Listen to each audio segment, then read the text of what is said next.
naagay waan ku sheegaya indhahaaga nin naagle aku eegin ninkayga naag kale hadhe habeen kala seexani oo niyad ku seexani aniga ya oo cillo aan jiifi isagana tu kala hadhe ma sideen kala tagaynaa adoo aakhirada waa iska daba tagayaa adoo aakhirada waa iska daba tagayaa waxa ay ka soo horjeedaa in ninkeeda Ilaahay uu u baneeyay 4 naagood sidoo kale waxa ay sheegtay hadii uu naag kale la guursado in iyaduna ay guursanayso nin kale isla markaana halkaasi ay isku ilaawayaan dhamaanba waxa ay ka soo horjeedaa in naag kale la guursado sidoo kale waxa ay sheegaysaa anki hadii ay duqowdo in isla markaasi ninka uu ku ag dhacayo oo ay ninku ag fadhinayo gabadhan ayaa gabdhaha Soomaaliyeed oo aaminsan in gabar kale aan la guursaninkeedu la guursan karin u doodaysa waliba ayadu si qaab daran ay ugu doodaysaa oo waxa ay leedahay ninkaygu sideedaba ankeena kala ma fiiri karo hadii aan duqoobo agteeda ay ugu la duqoobayaa adigu gabaray hadii aad daawanaysa muuqaalkan ma jeceshahay in ninkaagu naag kale uu kula guursado sidoo kale ma jeceshahay in hadii aad duqowdo oo aad ninkaaga ku darto naag mise waa aad ka soo horjeedaa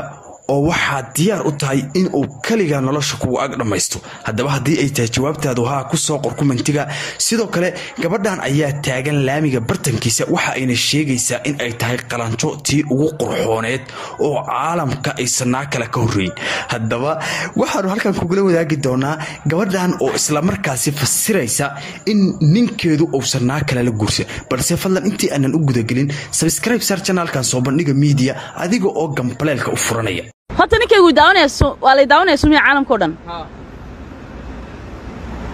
adiga naag adad ila guursatid aniga ano sidanu eeg oo quruxdaan leh naag kale doonatido hunguraysid ni Soomaaliyo ya ku tala galana nin kala doonanaya ya nafiyay cilada waqtiga ilmiyo faa'iido ka baro culayska ku soo wajaa ka qaado wixii 10 warrag wal ayaa sideen kala tagaynaa adoo aakhirada waa iska daba tagayaa gabadhan aad u jeedaan oo taagan laamiga barbaraha laamiga sidaasi u taagan oo gadaal iska fiirinaysa inuu gaari jiro isla markaana dadka commentiga Facebook garan ka soo qaadana muuqaalkaana dad commentiga u soo qorayay ay lahaayeen gabadhani waa ay cabsan tahay markii ugu hoos marto balse anagu aanan uga fikirin ay tahay gabar Soomaaliyeed ayaa sheegtay in ninkeedu hadii uu naag kale la guursado ay nin hore isaga xirayso isagoo oo qaba oo nin hore isaga xirayso isla markaana halkaasi ay ku ilaawayso adiga naag adad ila guursatid aniga ano sidanu eeg oo quruxdaan leh naag kale doonatido hunguraysid ni Soomaaliyo ya ku tala galana nin kala doonanaya ya ما سنتي هذا بواحد وقتها إن تهجبر سوماليين نكو كمان ويانين سومالي هاي مركانة دين يتقن إنه لنا هاي أفر يا أبنا هيا وروح حاس إني كالني ده أفر بنا أفر ورتوه هرسة كم وصوبين أفر بنا أفر ما يا أخوان حوان كود جروجا مع الكاميرا دي أفر سدوني هو بناي ورتوه هرسة كصباح مال ديجا دينتي أخذت كفهمتين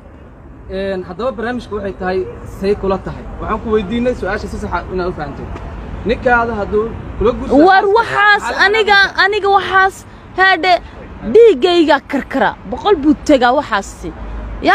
وحاسو يوحلق ماذا أنيجا مجعلي إنالي نكيجا ناكل هذا هبين كلا سيحني أو نيتكو سيحني أنيجا يا أو علو أنجيفي سجنا توكل هذا ولقى قصرة ومركز دمني مأتو عالم كان جوغ aniga waa maxay naakala suuq ma baqtin kartid naakala doonani soomiyahayn anigana ku talagal nin kala doonanaya qofkii heebtada jecel aydaada ku dhiiranaada adoonu cadhon si fudud ku dhaaficiyo ammaan midkaan caqli deeqayo aqoonka jirin hadduu ku colaadiyana maama culus baa jirto caniyo malabsiisa tidhi hayo malawhuye caruur iska hadashayo kasoo qaad meel cidla warkii arrinkaasi waa arrin diinta ka soo horjeeda markii la weydiiyey oo la yiri arrinkaasi diinta kuma fiicnee maxaad ka leedahay waxa ay tiri war naga tag oo diintii ayay sayrtay oo waxa ay tiri war waxaas waxaan yeelayna ma ahan dadka ayaad sanka wax ka gelidaan dabcan iyadu qurbaha ay joogtaa baryihii dambana gabdhaha qurbaha jooga waxa ay seerayeen oo xagga diinta ku iskuma fiicneen oo iyadu qaawanayso sida aan gabadhan ka dheehanayno balse gabadhan waa qalanjo waa qurxuleeyo sida iyadu ay sheegtay dumarka ay u horeysa anuguna waxaanu leenahay horay u soo qurxay marka gabdho badan baa igu jira halkan oo isla markaas codkayga dhageystay inay qurxaydaas ka masayraan laga yaabo gabdhaha Soomaaliyeed aad ay u masayr badan yihiin waanu jecelnahay gabdhaheena qalbiga ayay nooga yaalaan balse gabdhaha su'aasha aan weydiinayna ayaa waxay tahay ninkaaga ma u guuri lahayd naag hadii anki aad duqowdo hadii adigu oo duqoobin oo naag kale kula keensadana ma u ogashay hadii ay tahay jawaabtaadu ha ku soo qor commentiga hadii kalena calaamada emoji-ka oo xanaaqa soo qor adiga oo ma yar raacinaya waa maasantahay sidoo kale channelkan soo bandhiga media subscribe saaro oo aanu gabadhan wax yar ku wada eegaynay isla markaana aanu halkan kula wadaagnay gabdhaha Soomaaliyeedna aanu ku ogaaynay fikradooda iyo waxa ayagu ay aaminsan yihiin hadaba soo bandhiga media wax walba banaanka ku keenay isla markaana ku soo bandhiga isla markaana wax walba ku fasira subscribe saaro oo gambaleelka u furo adiga oo commentiga ka soo dhiibaya sidoo kalena videogan like garanaya mahadsanid